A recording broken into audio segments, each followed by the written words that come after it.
Hello guys, কেমন আছেন সকলে? নিশ্চয়ই ভালো আছেন।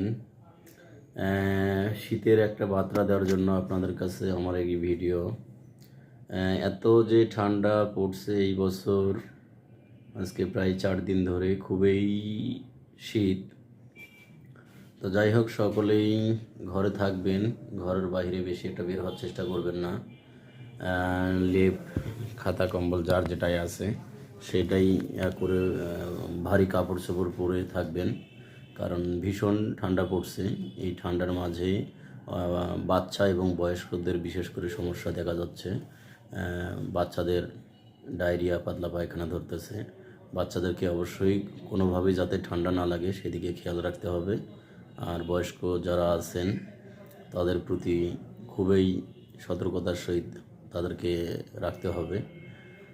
এতটুকু একটু রাখবেন, নিজেরা সবসময় মোটা কাপড় চোপড় পরে থাকবেন যাতে করে ঠান্ডা না লেগে যায়। ঠান্ডা লাগার কারণে অনেকের অনেক কিন্তু বড় ধরনের সমস্যা হচ্ছে। তো এদিক থেকে আপনারা খুব সতর্কতা নিয়ে চলাফেরা করবেন।